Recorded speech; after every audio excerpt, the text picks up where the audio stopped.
Assalamualaikum warahmatullahi wabarakatuh. Di sini saya akan memaparkan materi tentang pelaksanaan pekerjaan konstruksi dan perumahan.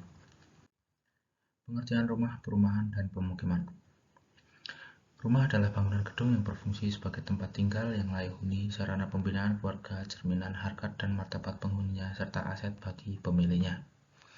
Perumahan.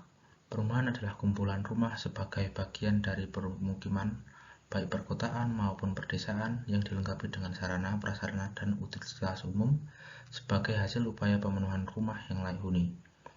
Perumahan dapat mencakup berbagai tipe dan ukuran, termasuk perumahan sederhana, kompleks perumahan, apartemen, kontrakan, perumahan mewah, dan sebagainya. Pemukiman. Pemukiman adalah bagian dari lingkungan hunian yang terdiri atas lebih dari satu satuan perumahan yang mempunyai prasarana, sarana, utilitas umum, serta mempunyai penunjang kegiatan fungsi lain di kawasan perkotaan atau kawasan pedesaan. Yang berikutnya adalah faktor dalam memilih lokasi rumah. Sebelum kita menentukan bentuk rumah yang kita inginkan, alangkah baiknya kita memperhatikan lokasi rumah yang akan kita tinggali. Memilih lokasi rumah merupakan keputusan yang penting yang dapat mempengaruhi kenyamanan dan keamanan. Berikut adalah beberapa faktor yang perlu diperhatikan saat memilih lokasi rumah. Yang pertama adalah aksesibilitas.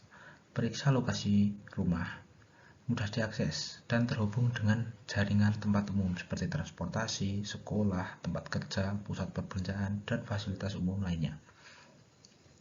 Yang kedua adalah keamanan lingkungan. Periksa tingkat keamanan di daerah yang akan kita pilih sebagai tempat tinggal. Mintalah data statistik kejahatan atau informasi keamanan lingkungan dari pihak wewenang setempat. Yang ketiga adalah infrastruktur dan fasilitas. Pastikan adanya fasilitas umum seperti air bersih, listrik, dan sanitasi. Pertimbangkan ketersediaan fasilitas pendidikan, pusat perbelanjaan, taman, dan tempat ibadah. Yang berikutnya adalah tata ruang dan peruntukan lahan. Cek rencana tata ruang setempat untuk memastikan bahwa lahan tersebut tidak akan digunakan untuk pengembangan industri atau komersial yang mungkin mengganggu kenyamanan tinggal kita. Berikutnya adalah lingkungan alam sekitar. Tinjau keadaan lingkungan alam sekitar seperti topografi, drainase, dan risiko banjir. Pertimbangkan keindahan dan kualitas udara di sekitar lokasi. Yang terakhir adalah pertumbuhan dan potensi investasi. Pahami tren pertumbuhan properti di daerah tersebut, pertimbangkan potensi investasi jangka panjang, dan apakah nilai properti dapat meningkat seiring waktu. Kita memperhatikan beberapa faktor tadi, barulah kita memilih tipe perumahan yang kita inginkan sesuai dengan kebutuhan kita. Berikut ini adalah beberapa tipe perumahan berdasarkan modelnya dan berdasarkan struktur bangunannya. Yang pertama adalah berdasarkan modelnya. Perumahan klaster. Perumahan klaster terdiri dari beberapa unit rumah dalam satu kawasan, seperti 100 unit rumah dalam kawasan tertentu yang biasanya memiliki dinding yang bergabung, jadi memiliki privasi yang sangat kurang, dan desain rumah pun sama. Keunggulannya adalah fasilitas internal yang lengkap seperti kolam renang, taman bermain, dan game outdoor. Yang berikutnya adalah perumahan townhouse. Perumahan townhouse adalah komplek perumahan berisi unit rumah mewah. Paling banyak memiliki 30 unit saja, jadi sangat eksklusif. Biasanya dalam townhouse unit rumahnya juga besar dan memiliki 2 lantai. Yang ketiga adalah perumahan green living. Perumahan green living adalah perumahan ramah lingkungan.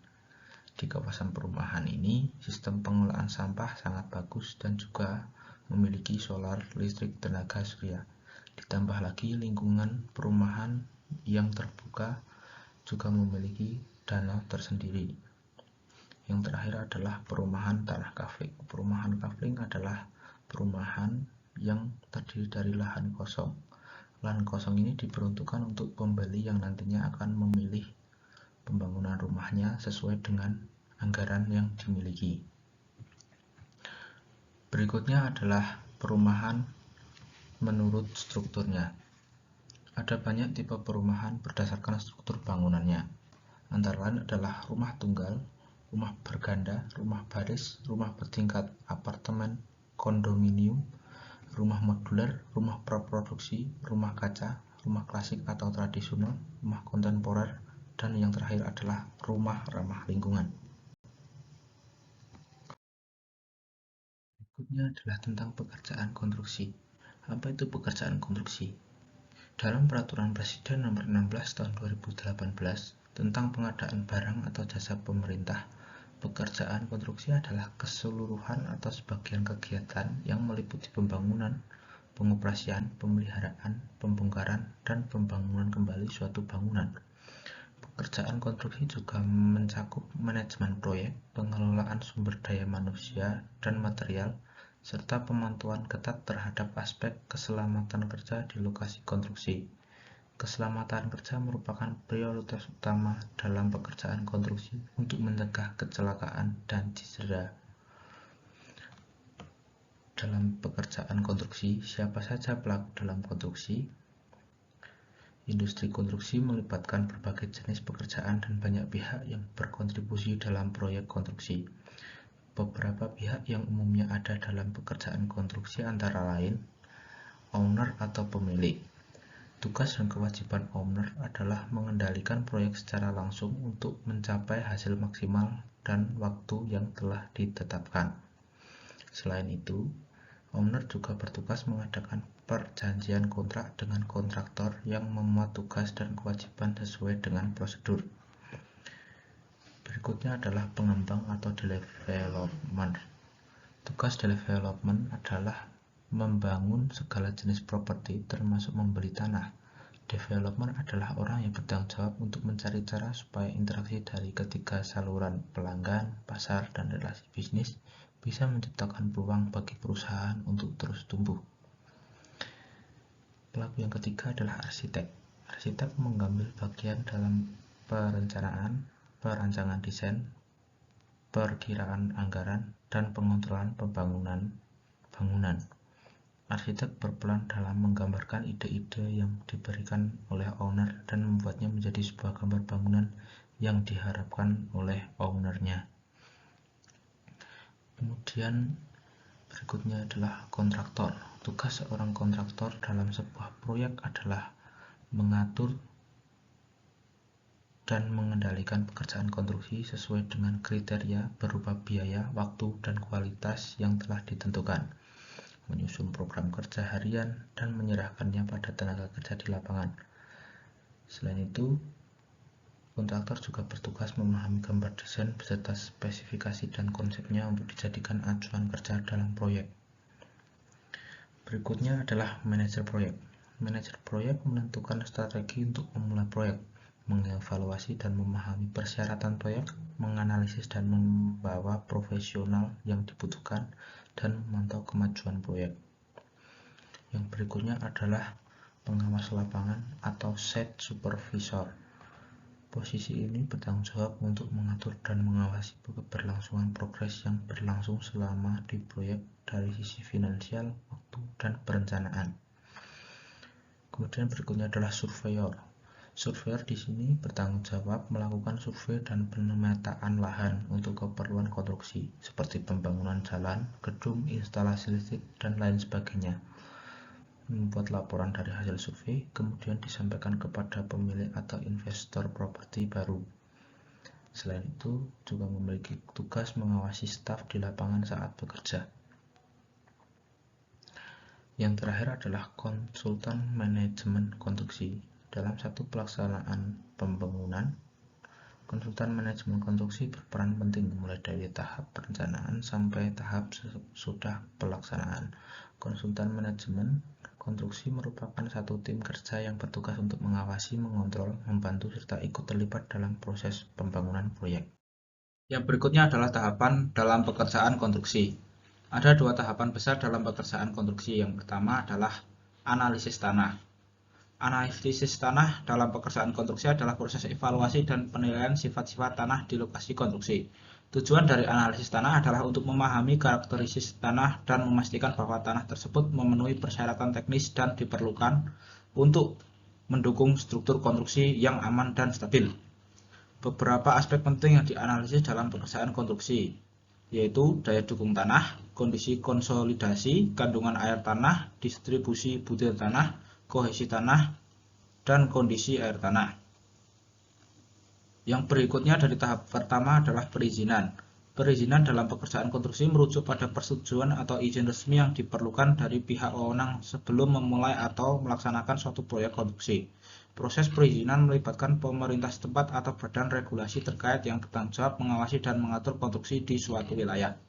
Tujuannya adalah untuk memastikan bahwa proyek konstruksi mematuhi regulasi, standar keamanan, dan persyaratan lingkungan yang berlaku. Beberapa jenis perizinan yang mungkin diperlukan dalam pekerjaan konstruksi, antara lain izin zonasi, izin bangunan, izin lingkungan, izin gangguan, izin pekerjaan, izin khusus. Yang berikutnya dari tahap pertama adalah desain. Desain dalam pekerjaan konstruksi merujuk pada proses merencanakan dan membuat gambar atau rencana rinci dari suatu struktur atau proyek konstruksi sebelum konstruksi fisik dimulai. Desain ini melibatkan serangkaian keputusan dan perhitungan yang bertujuan untuk menciptakan struktur aman, fungsional, dan sesuai dengan kebutuhan dan tujuan proyek. Desain dalam pekerjaan konstruksi melibatkan kerjasama antara arsitek, insinyur struktural, insinyur MEP, dan sebagai profesional lainnya untuk menciptakan solusi yang optimal. Tahap berikutnya adalah tahap kedua, yaitu tahap konstruksi. Yang pertama dari tahap kedua adalah persiapan pekerjaan. Persiapan pekerjaan dalam pekerjaan konstruksi merujuk pada serangkaian langkah dan kegiatan yang dilakukan sebelum dimulainya konstruksi fisik suatu proyek. Tahap persiapan ini penting untuk memastikan bahwa proyek dapat dilaksanakan dengan lancar, efisien, dan sesuai dengan rencana yang telah dibuat. Beberapa aspek persiapan pekerjaan dalam konstruksi melibatkan studi kelayakan, perencanaan proyek, perizinan, survei tanah, pengadaan lahan, analisis tanah, pemilihan kontraktor, penyusunan dokumen kontrak, persiapan peralatan, bahan, dan tenaga kerja, penetapan langkah-langkah keselamatan kerja dan pelatihan, pembuatan tempat kerja, dan komunikasi, serta koordinasi. Berikutnya dari tahap kedua ada pembongkaran dan pembersihan. Pembongkaran dan pembersihan adalah penghapusan struktur dan item yang tidak diperlukan guna memberikan ruang untuk konstruksi baru atau renovasi. Berikutnya adalah pondasi. Pekerjaan pondasi yang merupakan salah satu tahap kritis dalam konstruksi bangunan dan keberhasilannya akan berdampak pada kestabilan dan keamanan keseluruhan struktur. Oleh karena itu, pemahaman yang baik tentang kondisi tanah, perencanaan yang cermat, dan pelaksanaan yang akurat sangat penting dalam pekerjaan pondasi. Yang keempat, ada pekerjaan atap. Atap adalah bagian paling atas atau penutup bangunan yang berfungsi sebagai pelindung terhadap cuaca dan elemen-elemen alam lainnya. Atap memiliki peran penting dalam melindungi bangunan dari cuaca eksternal seperti hujan, sinar matahari, salju, angin, dan elemen lainnya. Yang kelima adalah pekerjaan mekanikal, elektrikal, dan plumbing. Pekerjaan MEP merujuk pada sekelompok pekerjaan konstruksi yang terkait dengan instalasi dan pemeliharaan sistem mekanikal, sistem listrik, dan sistem perpipaan di suatu bangunan. Setiap aspek dari pekerjaan MEP memiliki peran penting dalam menyediakan fasilitas yang nyaman, aman, dan berfungsi dengan baik di dalam bangunan. Yang berikutnya adalah finishing. Proses finishing adalah tahap akhir dari konstruksi dan melibatkan pemasangan berbagai elemen estetis dan fungsional. Beberapa elemen umum dalam pekerjaan finishing adalah pengecatan, pemasangan lantai, pemasangan platform, pemasangan pintu dan jendela, pemasangan perabotan, serta pemasangan sistem HVAC. Yang terakhir adalah penyerahan dan serah terima. Penyerahan dan serah terima dalam pekerjaan konstruksi adalah langkah terakhir dalam siklus konstruksi dan merupakan momen penting di mana kontraktor menyerahkan hasil pekerjaan mereka kepada pemilik proyek. Proses ini melibatkan beberapa tahap. Yang pertama, pemeriksaan akhir. Berikutnya adalah uji fungsional. Yang ketiga, pembersihan dan persiapan penyerahan. Yang keempat, dokumentasi dan sertifikat. Yang kelima, serah terima resmi. Dan yang terakhir adalah pembayaran akhir. Sekian pemaparan materi dari saya. Apabila ada kurang lebihnya saya mohon maaf. Terima kasih. Wassalamualaikum warahmatullahi wabarakatuh.